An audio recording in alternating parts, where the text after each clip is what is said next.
Hello and welcome to RIVE Reflections in Veterinary Education. This month we are doing a journal club, and I got to pick the article this month.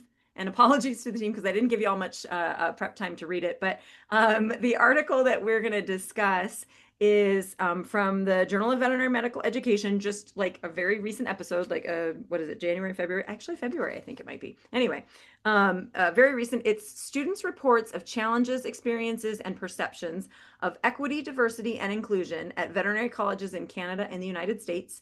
Cassandra Dusum, I don't know if I'm saying her last name right, was the first author. And yeah, so that is the article I chose. If you want to, follow along as you're listening. Um, and I will say this one caught my eye for a few reasons. One, anything DEI right now, I'm like, yeah, like get out there and don't worry about, the potential repercussions. So for the people who published it and for the journal, I'm proud that these things are still getting out there. So that was something that, is not lost on me in the current political climate.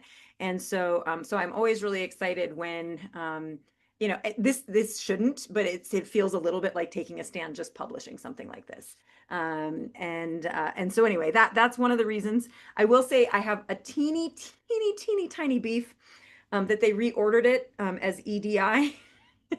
And so just like just that flip in my brain, like it's been I, DEI in my I head think for that's so a I long. think that's a Canadian thing though. And then I was about to say, I was like, it's like, Canadians are like, what if we added a U to this word? And so I feel like that's all it was. But yeah, but for me in my, US brain, I was like DEI and they're like EDI. And I was like, all right, fine. So, so every time I would see it, I was like, whoop. That's it. That was my big complaint. But yeah, so that's the article I chose. So I'll pause for a second and just see if initial responses just to that overall from y'all.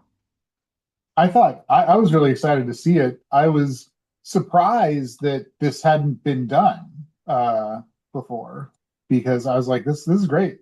And it just illustrates to me there is so much low-hanging fruit in veterinary medicine. We know nothing, Yeah. And so there's tons of opportunities to do research like this. It's interesting and impactful. Yep.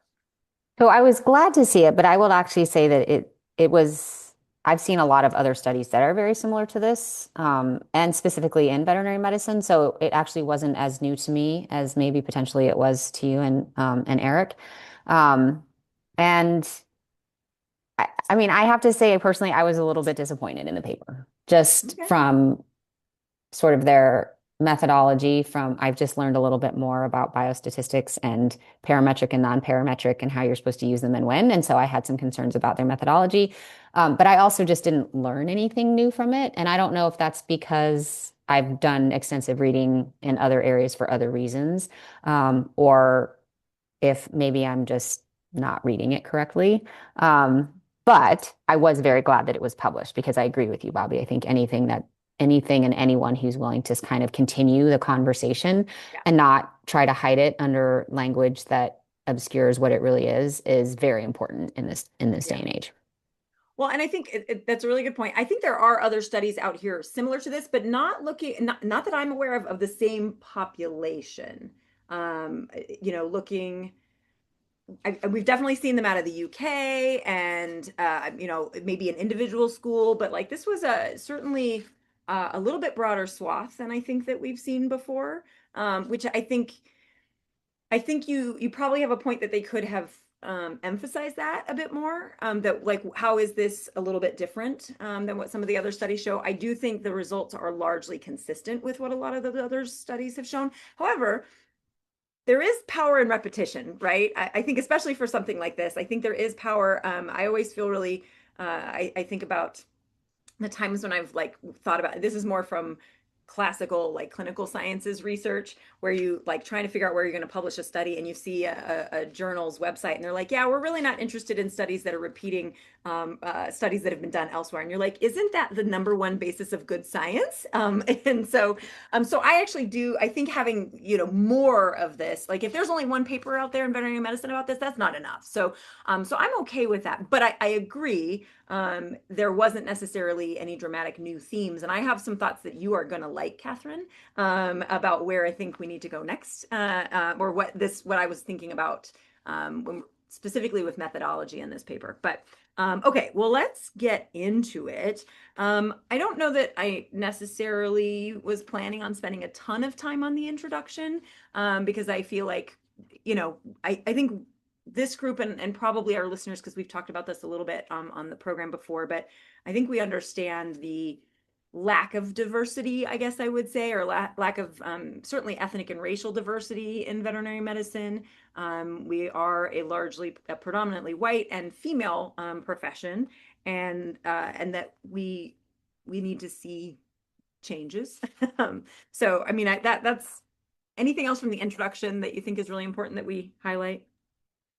I don't know. I will say I thought it was really interesting, and maybe I'm more sensitive to this now because I'm in that leadership role. But in on page 86, at the end of that first partial paragraph, they talk about only 5% of deans of Canadian and American veterinary schools have been women, and only 4% have been men who are not white. But they don't break down how many of those 5% of deans who are women are white women versus Mm, minority fair.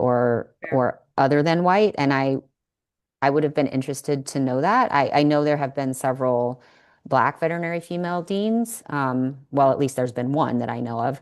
Um, and I'm pretty sure that I'm the only Asian female veterinary dean right now. And obviously this predates that a little bit, but and then obviously my colleague Tina, who was a founding dean for a little while. So maybe they just didn't have access to that information, but it was yeah, interesting that the yeah, way they broke it down and then didn't mention or even say anything about like at the time of this research, there were no deans of, female deans yeah, of color or whatever. I just thought it yeah, was an interesting omission. yeah. Well, I guess again, yes, glad that they added that for me. I mean, I've been saying for a long time, like if you were to look at just from the gender perspective, if you only look, intersectionality starts to get more complicated, but if you just look at gender, I think it was 1986 was the year that was the first year that women in aggregate outnumbered men as graduating from veterinary schools. And so if you do the math forward, right, how many generations before, because you could say like, oh, it's going to take a while for, all of those leadership positions. And I go, no, no, no, no, no. This should have happened probably in the early 2000s. The switch should have been, if we're representing the profession, it should have been probably the early 2000s when we were starting to see deans and other leadership positions should have started to become at least 50% female. And now, by now, 20 years after that, 40 years after the switch, we should see more women in positions of authority and power in academic settings. I don't know. I'll be honest, it's not my world, so I don't know like practice ownership and some of those types of things. But certainly in the university setting, it is so ridiculous how disproportionate the leadership positions are from a gender standpoint.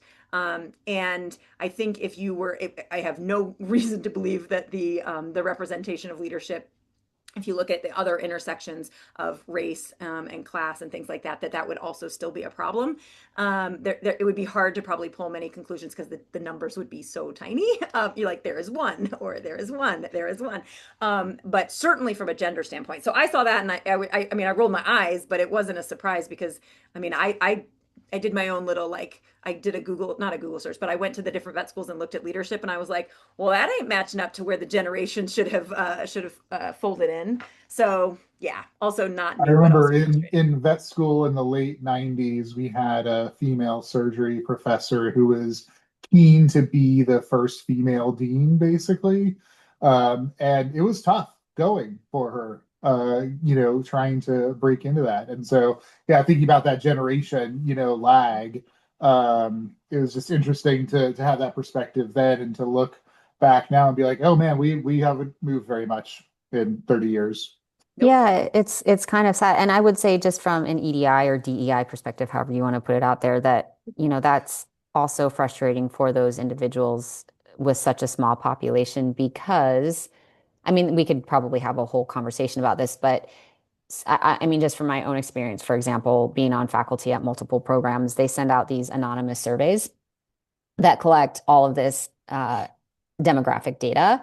And one of those demographic data are gender, right? Gender identity, as well as your race or ethnicity. And I'm like, It's not So if I anonymous. check a box here, it is no longer anonymous because clearly I'm the only person in the room in this position and I'm the only person who's female and Asian, right? So I find myself in a situation, and I suspect this is true of many others as well, that they're the only. And so they choose to give up their anonymity or they choose to give up their voice because they can't participate in something like that unless they're given the option of not responding. And oftentimes they don't give you that option. So I know that's not part of this, but it is sort of Yeah, tangentially related to this whole idea of yeah, you, for you sure. can't really be honest and be yourself and participate in the same way if you are one of those few people, because Yeah, then you've given up your anonymity.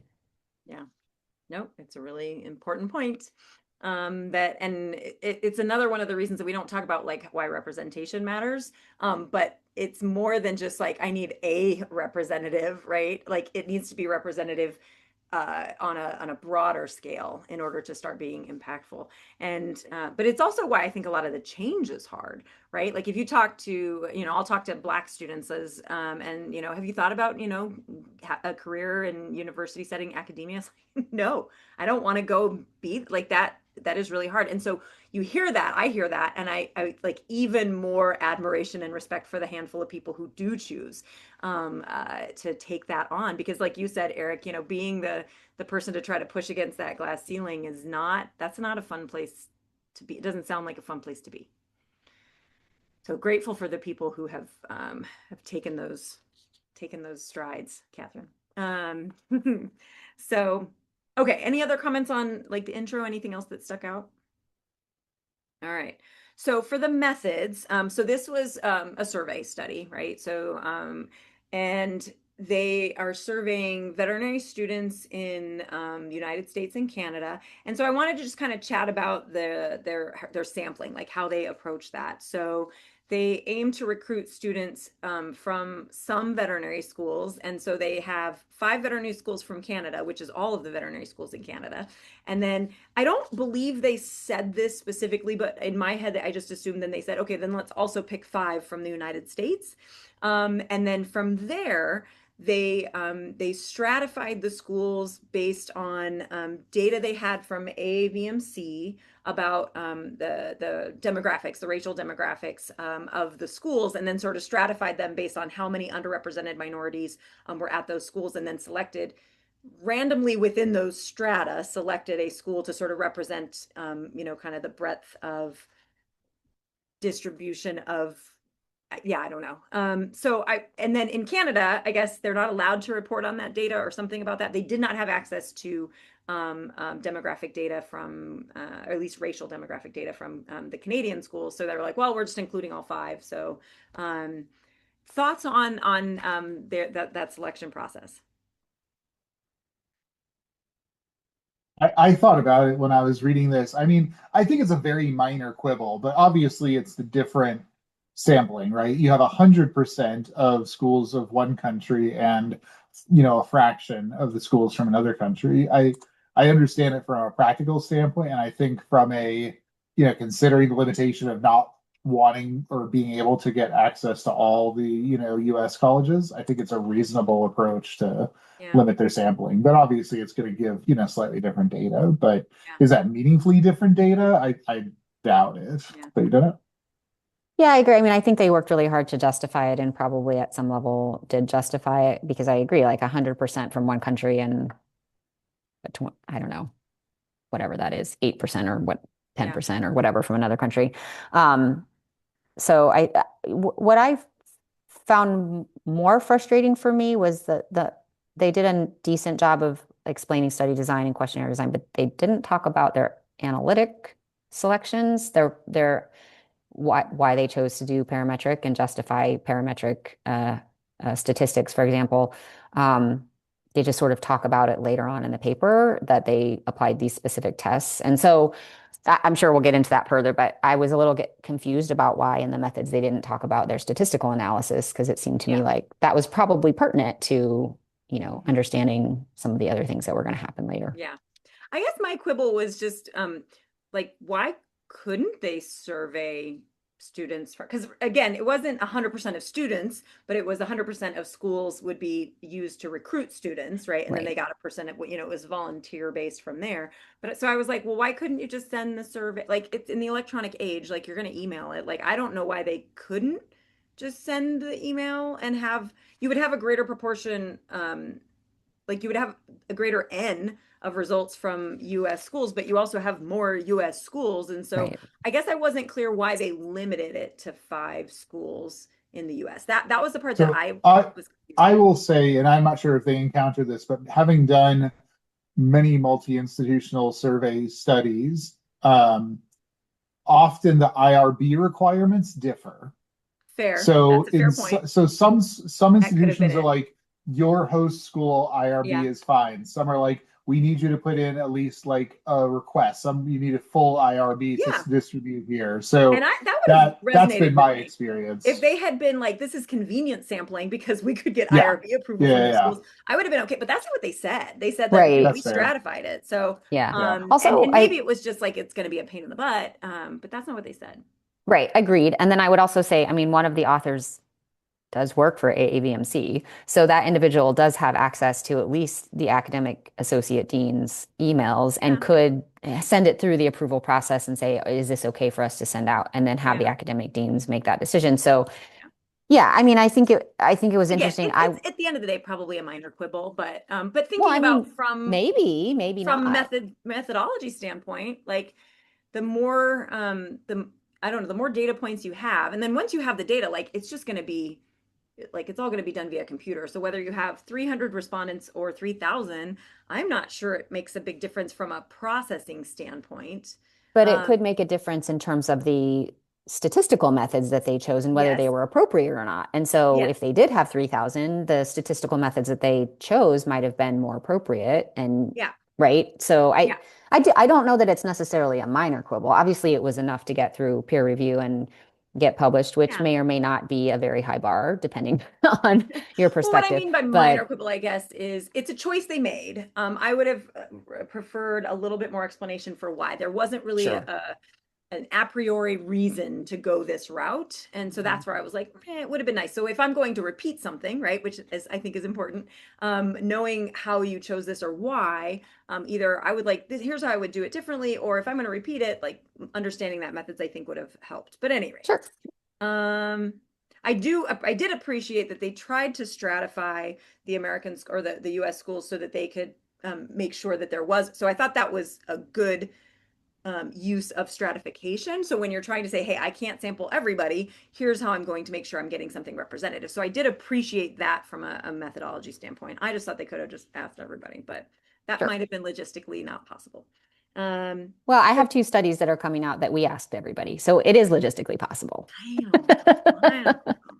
Um, so questionnaire design. What were your thoughts on how they went through? So they developed the questionnaire based on review of relevant existing literature. It was piloted among 7 individuals, including 5 independent previous graduates of one particular veterinary college, and as well as the 2 authors.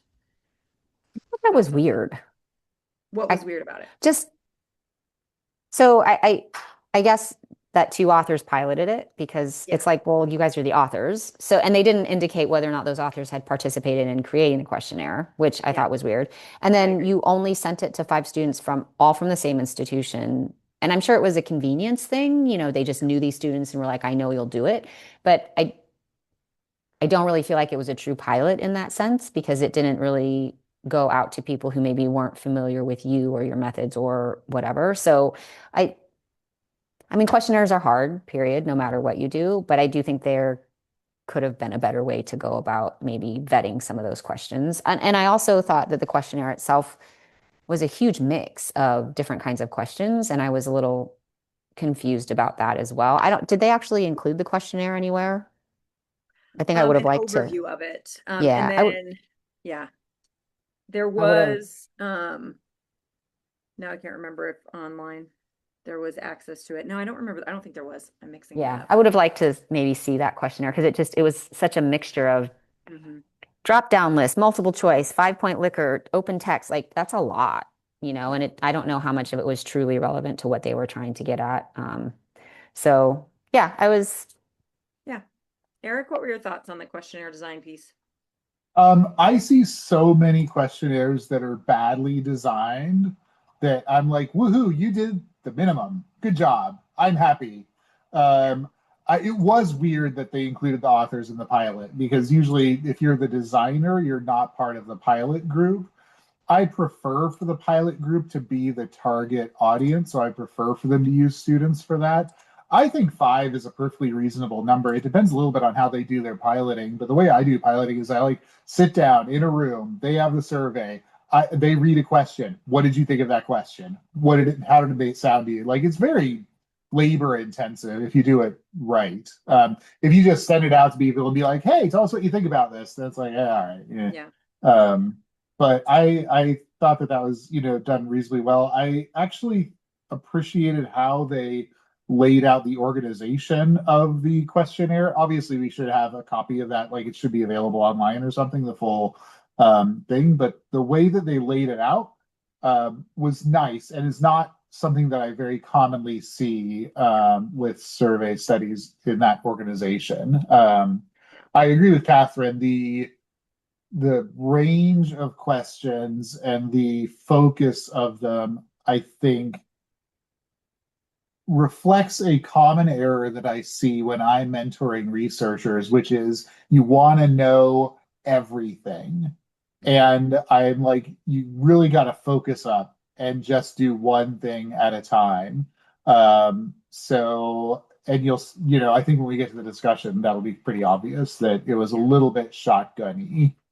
Yeah. I was a little bit more in line with Eric where I was like, cool, they piloted it. This was great. And I think what it highlights though is that they're actually, and maybe you all can disagree with me, but when like I took my questionnaire design course, there really isn't a whole lot of clear guidance on exactly how it should be done. Yes, you should pilot it, but what does that mean? I don't think there's good consensus on how many people should pilot it, who should pilot it, what should that process be. And so I think for me, it just kind of crystallized that that's still really murky when it comes to survey-based research. So like Eric, it was like, hey, you did it. I sort of assumed when I saw that the first two authors were pilots that they probably weren't then part of the questionnaire design. But they could have said that explicitly. Like that would have been a simple thing to just qualify that, the first two authors who were not part of the questionnaire design also persisted in the piloting. Because I do think you have enough authors that it's reasonable to say, hey, these people are going to design it and then these people are going to pilot it. It just would have clarified it a little bit more so that we weren't all like, wait, were you designing it and taking it? Because I assumed that they weren't designing it, but maybe not. And now the fact that it's not clear means they could have been clearer. Yeah, I But mean, yeah, I just want to say, like, I kind of slammed them a little. I agree. It was great that they piloted it, right? yeah, Because yeah, a lot of times they yeah, don't do it. But that's also true, Bobby, that I mean, questionnaires in general, I think are sort of like writing multiple choice questions. Everybody's like, yeah, oh, this is so easy. All you have to do yeah, is slap some questions and it'll be yeah, great. And in fact, that's not the case. And there's a lot of yeah, science behind yeah, and method behind, the madness. So I'm very glad that they piloted it. It was just yeah, a little, but they did yeah. it. So And I agree, like, um, I very much appreciate that they condensed the survey like into something manageable and readable, but also, hey, I have an overview of what this was about. And I think for the paper, that was great. I do appreciate having access to the full questionnaire at some point, and I think that would be nice. And I don't think I saw that in the online materials, but but it wasn't easy to find. Um, However, when you look through, and again, I like the way they summarized it. I was sitting there, I was exhausted just thinking about taking this survey. I was like, wow. And then I became really impressed with how many responses they got later. Um, So yeah, I yeah, no, but I agree. I was looking at the length of this. I'm like, you're gonna get like five people responding to this, and then they had a remarkable number. So I don't yeah, know how they got yeah, that. yeah, agreed. So um, but was it their incentive? Like, is that enough? yeah, Like you get the student chapters fighting each other for dominance. I don't Yeah, know. yes, maybe. I A guess. little But competition yeah, isn't a bad thing. like section one. that's a long survey, just that one section, and there's 4 more sections. So anyway, I actually, for the manuscript itself, I really did appreciate how that was presented in a very succinct way that like gave it to me. And I also want the whole survey if I want to look at something specifically. But yeah, that again, and that's something I, in some ways, would want the editorial team of the journal to say like, hey, we would like to make this as a link or an appendix or something. I think I would like to start seeing that become the norm, that the expectation is the survey instrument, whatever that's going to be, is going to be provided in its entirety as a supplement or something like that. So JVME folks, there you go. That's my request for you. Um, the distribution, yeah, the $500 to the student chapter of the American or Canadian Veterinary Medical Association with the highest participation. Maybe that has more of an impact than I would have predicted. But thoughts on how they distributed the questionnaire other than the prize that maybe seemed to help. Yeah, that's fair. I didn't really have much else either. It was like, yeah, okay, they distribute it. And then they had, I thought that was a smart way to do the incentive though, rather than, because if you told me like, hey, get in the raffle for, $50 or $500 for an individual, but like it feels more achievable if, hey, everybody at our school, like if we come together, maybe we could get this. So I think there's something to that, having like a group challenge. I don't know. I don't remember that being something published when I was taking my questionnaire design course either, that like, hey, if you lump people together as a group, I think that's a fairly unique circumstance. But at any rate. All right, Catherine, data analysis section. Now's your chance. Yeah, so I've been reviewing my biostatistics, which is probably going to get me in trouble, but so I recognize that there was a fairly large sample population, but I also recognize, and they acknowledge this, that there were some members or groups within that sample population that are very small. And so, and I think too that at some level, there's no demonstration, or maybe there's just an assumption that because this is a population of greater, an N of greater than 30, that normality would apply, right? I don't think that's the case though, right? Because already in what they report, with well over 70 or 80% of the individuals participating saying that they're white, normality does not apply, right? If you're taking into consideration race, ethnicity, those kinds of things. And so I won't be as harsh as the article that I just read about this, which basically said if you're reading an article that's quantitative and it applies, parametric statistics to a, a sample population that is clearly, skewed, then you should probably just ignore everything they say because it's actually inaccurate. I mean, I'm not a statistician. I would say there's probably still some value in it. I would have liked to see them maybe, I don't know what their backgrounds are. I don't know if any of them have a background in statistics or biostatistics. I would guess not if they used parametric statistics for this particular population. And or I would have liked him to demonstrate unequivocally that they had a normal curve and therefore parametric statistics were appropriate for their analyses.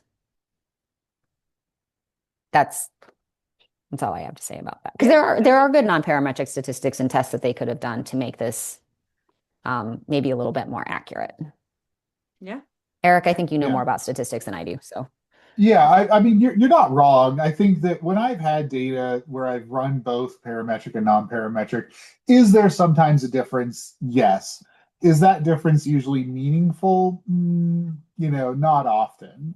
It's rare where you run a t-test and you get a p less than 0.05, and then you run your Mann-Whitney U and you get a p greater than 0.05. It does happen. So I think I agree with you philosophically. The thing that struck me in the analysis was that they converted their Likert data to basically categorical data, but then excluded some of it from the logistic regression model. So when I read that, I was like, oh, you wrote wrong questions, right? Like you collected the incorrect type of data that you actually wanted to analyze. Like you should have been collecting yes, no data if you're going to turn it into binary data anyways. So that's what I caught me out is I was like, oh, this is this is a disconnect between the person doing the analysis and doing the survey writing. And I see this with more, when I'm mentoring new researchers, they're like, I want to do the study and I want to have these Likert, I don't have like 9 Likert levels, right? Like, and I'm like, why? Because it seems like that's going to give you better information, right? And I'm like, I don't know, asking a binary question, that's really helpful. You get a yes, Yeah. no, and that's very useful for analysis. I So love that that you was the brought thought I this up, had. Eric, because it's one of my quibbles is with Likert type questions where they have strongly agree and agree, which is like what they had here, and strongly disagree and disagree. And then they lump the strongly agree and agree together, and then they lump the strongly disagree and agree together. And it's like, you could have just done one of each. And it's like they were hoping they were going to stratify a little bit more, and then it didn't. So they're like, well, let's just put it all together. I mean, you see this in like pop culture stuff all the time too, right? Where the majority of people would say blah blah, and then you look and you're like, oh well, that was everybody that was above the 50% mark or whatever. And so like you said, Eric, you just make it binary. Do you agree with this statement, yes or no? And it would be cleaner. Anyway, so yeah, Yeah, I'm and to that's a good call out. Catherine's point about the low sample, I get into this most commonly when you're looking at rare complications, like from Mm, cases. If yeah, you've got 200 cases, but only 10 of them had a complication, and you want to do multivariate analysis to that, I'm sorry, you you don't have can't. enough. You Right. can't. Yeah. Yeah. So speaking of small quibbles, because you all know I'm a word nerd, and I knew this from my dissertation, it's actually Likert, not Likert. Um, Oh, people yeah. don't want to pronounce it that way because I guess it sounds dirty or something, but that's actually how he pronounced it. But yeah, I also like have this. I, I, I think there are times and places for a Likert or Likert type question, but yeah, if you're just gonna turn it into a binary, then why even bother? And why have a neutral, right? Because there's the other conversation. If you're going to have 5 and then you're going to have a neutral, you've got to sometimes there's this big controversy, right? You just force people to choose. Either they're going to like it or not like it. You can't say neutral on it. Yeah. Um, so yeah, I think that also speaks to their questionnaire design and maybe, I mean, because I think sometimes, especially if you pilot with people who are students, they're just going to be like, yeah, this is great, right? Because they don't, maybe either they don't know enough about it or they're afraid that they're going to have somebody be mad at them or, whatever the case may be if they Yeah. have legitimate. And so I would have liked to see them just sort of think a little bit more carefully about what they were really trying to get out of their data and Yeah. then putting questions in, and because I sometimes you get caught in this whole like, oh, the only way I can ask this question is if I do it in a Likert. But if Yeah. like there's other ways to do it, I Yeah, guess. no, I think that's a really good point but there are times where that is appropriate. Like I'm thinking Absolutely. about self-efficacy studies, Right. right? And you're trying to say like I'm strong, like I can do this really well, or like, well, I mean, I can do it, but I think there are times when wanting to fudge, but you're like, is there a problem with like discrimination in your veterinary school? Like, It's pretty I mean, yes or there no. is, but it's not that bad. Like, Right. is that something that we really want It's to like, like? Do we need to stratify yes. that? Are you kind of pregnant or Yeah, exactly. And so I do think it's become so ubiquitous to have, like you said, Eric, I want like, I don't know, 9 or 10 or 11 points. It's like, is that really what we're trying to find out? So again, I think it's a pretty simple default to go to that. I mean, half the time when you create a survey in one of these automated systems, it's already pre-built to be like, hey, you're gonna want 5 anchors, right? Um, and so it feels like that's what you're supposed to do. And as I think about it, like that's also my default. And this is something that as I move forward, I probably need to think more about like, maybe I just need to have that be part of my, when I'm designing a survey, could this be a binary? And if so, just make it binary. But that's not where it naturally feels like I want to go. So I have 2 thoughts. I think of the Likert as GIF versus GIF, Oh, yeah. right? Like you can get into that war if you want. follow the I'm link, not, I do Eric? not Follow the disagree. link. Yeah, I don't disagree with you, but GIF people will say the same about GIF, right? No, Yeah. but Um, legitimately though, like if I gave you a link, he pronounced it Likert. Like Sure, Lickert but no, pronounced it I'm Lickert. sorry, you're missing the point. The person who designed GIF as an extension of how we should save this file pronounced it GIF. Nonetheless, Oh, human gotcha. beings pronounce this GIF. Yeah. Fair. Okay, Yeah. I gotcha. Yeah, Yeah. I'm not arguing I'm right. You lose I'm just control over arguing, it. Yeah. yeah, you lose control over it. Gotcha. Yep. Um, I'll just edit this section out. And then the second thing was Often when you're designing surveys, I advocate people have content experts about the topic. So you Hmm. have like a DEI expert, Yeah. and then you also have design experts, right? A survey design expert Yes. on the team who can help catch some of these problems. Yeah. And it's Yeah. still not going to be perfect, right? Like, I mean, none of us are ever going to have the instrument be perfect, Every but survey again, I've made has flaws. yeah, but Yeah. every time I go through this and I look at these things, it gives me something else to think about when I'm doing my own. Like, oh, I really need to think about that in the future, because it's so much easier when you're stepping back, and looking at someone else's than when you're in the thick of it. So, yeah, at any rate, Yeah, and I will say they did have a DEI expert as an author. I yeah, don't know yeah, what yeah. that person's role was in it. I don't know if they had a survey design expert. My Yeah. guess would be that they didn't. And I will also just point out, as Bobby just mentioned, and in case we forget to say this at the end, it's very easy for us to sit on this side and be the people who critique it and pick it Yeah. apart. But in the end, it got published and it does have good information in it. And so we're Yeah. not trying to say that this is not a good article or that it's a piece of crap or that doesn't have anything. We're just saying For that there are sure. things Yeah. that if you had to That's do what it a over, journal club maybe is. you would Yeah. consider about, right? We're journal So, clubbing. That's how it goes. right. I just, I Um, think sometimes people listen and they're no, like, it's oh good. man, they're harsh. Yeah. Yeah. Okay, so I want to move on to the results section. There, as again, you would expect with a survey of this size, there's a lot, and we're not going to go through all of it. So I wanted to give you all a chance to, like, what were the things that you picked out, and would want to highlight, as some of the most important or surprising or not surprising? What are the things you would want to highlight from the results? I'll say this is my um, disconnect with reality, and maybe because I grew up in LA and like I knew all people of all kinds of sexual persuasion. Like I knew people who were in poly relationships in the 80s and 90s. You know what I mean? So I don't understand, like on a practical basis, how people discriminate based on sexual preference because I don't know who Yeah. like I don't know who's gay or not. You know what I mean? I understand racial profiling, right? And automatic bias. Like you can do the implicit bias training, all that stuff. I get all of that. I get the disability thing, like if you can see it, but I Visible. do not get the discrimination, the LGBTQ2 plus thing. I don't disagree that it exists. It's just like I can't wrap my head around it, and it's really interesting to me that they represent the highest in terms of odd ratio that discrimination exists in veterinary colleges.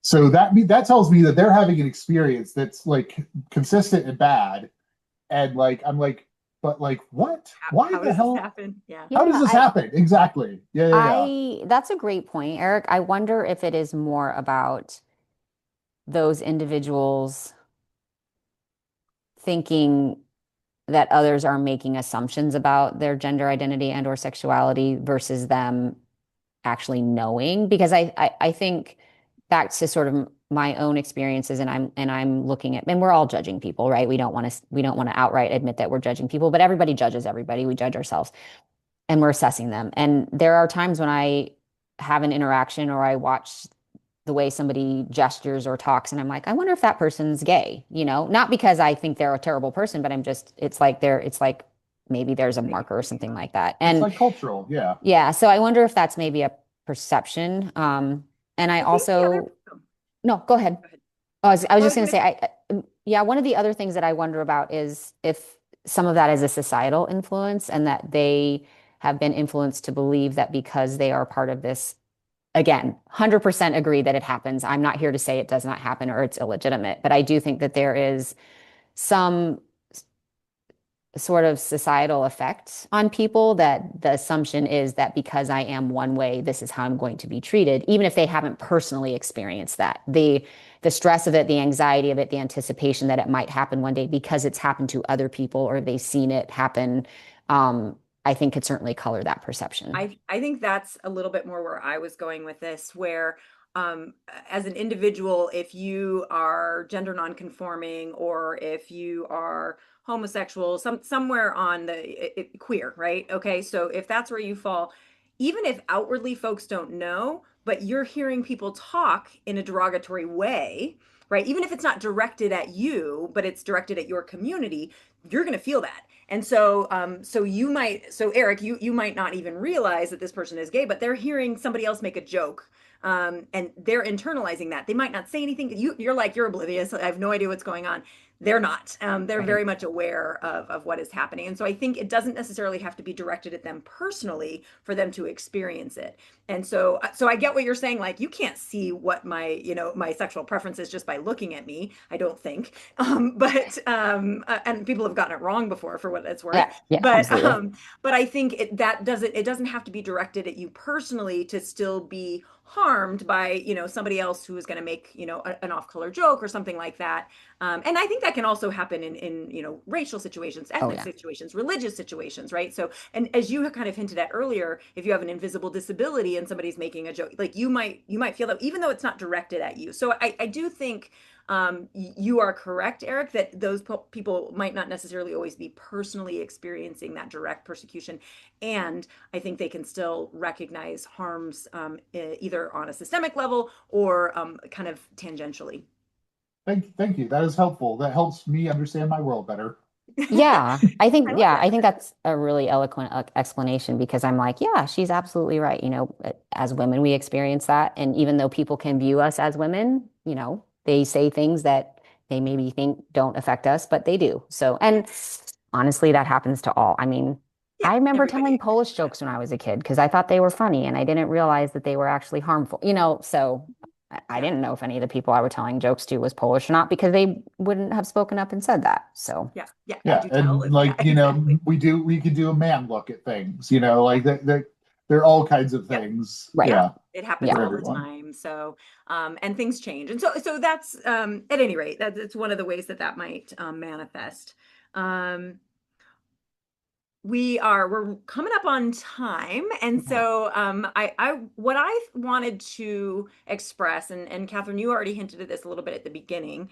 I don't know that I read this and there were any bombshells for me. Yeah. It wasn't like, whoa, I totally didn't see that coming. um what I also was hoping for, was more qualitative inquiry.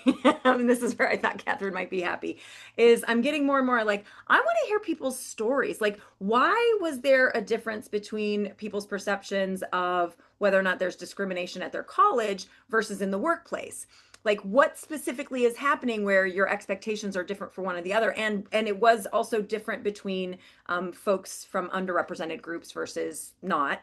And so what I want to dig into that, like, why is that experience so basically, where were we seeing the differences, and I want to dig into that. So that's what I would find the most interesting. And I think you still need this to bring those things to light. And I just want that follow up. I'm like, okay, I want to go talk to these folks and figure out where, I want to hear their stories. So that was for me, that like the main takeaway from the results was, okay, nothing like I was shocked by. I'm disappointed maybe, but not shocked by. And because again, as you said, Catherine, we have seen some of these themes come up in other areas. This was a larger sample from, I think, compared to others, which makes it really nice and crystallizes that. But now I just want to dig into the stories. That I was my do love takeaway. that. That makes me so happy. I thought you'd Um, like it. yeah, I agree. I also, I mean, I was sad, right, too, because the findings that they found are pretty consistent with things that were found 5 years ago and 10 years ago and 20 years ago. And that's really disappointing to me. Again, not surprised, not shocked, but a little bit sad by that because I Yeah. feel like maybe I mean, we've been trying to make improvements, but clearly, either those efforts aren't working or something else is going on, or it's a conglomeration of multiple things. I do think one of the things that stood out to me bigger than anything was sort of that pre-graduation versus post-graduation. And they did a little try to explain that a little bit, but the amount of anxiety and depression that was reported in postgraduates versus under, even veterinary students, the financial stress, not surprising, but still, concerning. So yeah, I was a little bit sad. I appreciate the work that they did. I think it is really important work, but I too would like to dig into the whys and get a little Yeah. bit more information from that. Yeah. Eric, some takeaways? Um, I Oh man, takeaways. Yeah, I agree with all of that. It is really interesting. I think that it is interesting to look at how the perception differs among Mhm. the underrepresented groups. So like the persons with disabilities, the persons with non-white, the LGBTQ plus, and how the odds ratios differ, you know, and so basically suggesting that each of these groups is having a different, unique experience, right? They're all underrepresented, but I think that it loses some of the texture and interestingness if we just all say, like, just generally DEI, underrepresented, like acknowledging that each of these groups is facing unique challenges, I think could be interesting and kind of speaks to the qualitative piece of that. Yeah. Yeah, sounds like we're all on the same page. Yeah. We want to hear people's stories. And I think that's where the qualitative piece can really shine too, is talking to different people and where are there similarities, where are some of the experiences similar and crossing over, and then where do they diverge? Because I think that also speaks to Catherine's point. What's changed in the last couple of decades? Well, maybe it's because we haven't really dug into the why. I mean, I think that might help inform how do we try to improve things, because I think most of us are recognizing, yeah, we still have some issues, but what are we doing? And there have been efforts to make improvements, and I would argue, I think in general we probably have made some improvements, and enough clearly not, and maybe improvements for some groups but not for others. I think that's probably really important, because I think as a woman in the field, I think things very clearly have gotten better. Again, not enough representation in the administration. I think that's very clear. So we're not done. I'm not saying we're done, but it is fair to acknowledge progress has been made, and we have a lot more work to do. And I think talking to people is going to be a really important route for figuring out what is our path forward, to keep progressing. Yeah, and I love that, Eric, because I think it also illustrates the power and importance of disaggregating data in a way Yeah, that's meaningful, right? yeah, good point. As a member of the quote unquote Asian American minority population, which is not actually necessarily a minority population. I mean, there's like 42 or 46 separate different Yeah, ethnic, yeah, uh, I guess ethnicities that could be disaggregated out. And so people who are like, oh, Asian Americans are overrepresented in X, Y, and Z, and that's why they shouldn't be considered part of the underrepresented minorities. And it's like, well, that's great, except like there's like 1.2 million Koreans in the United States. So don't tell me that's not underrepresented, you know? And at some level, why then shouldn't you also do that with individual white individuals too, right? Because I'm sure there are underrepresented populations within that community as a whole as well. So but in this particular situation, it's nice that they did say that and didn't just say, yeah, people feel like there's going to be discrimination. It doesn't really matter, what kind, or because there were differences between those who yeah. had, disabilities or those who were Mhm. LGBTQ. So, Yeah, yeah. that was good stuff. Well, the journal clubs are always, it is, we come into it and we're critiquing, because that's part of the deal of a journal club, is like, what did I like? What would I do better? What would we do differently? But I think, as you've said, Catherine, we want to make sure, like, really grateful for all the work. This was a lot of work. Like, this was a lot of work. This was a long survey. I'm really impressed with what they were able to gather. I think, overall, I think the article was really well written. Again, we had our quibbles here and there, but generally well written and well organized. And I do think it adds to the discussion. And I look forward to seeing more from this group or others. Hopefully, digging into the stories and getting some qualitative research on this front. Awesome. Thanks for joining us.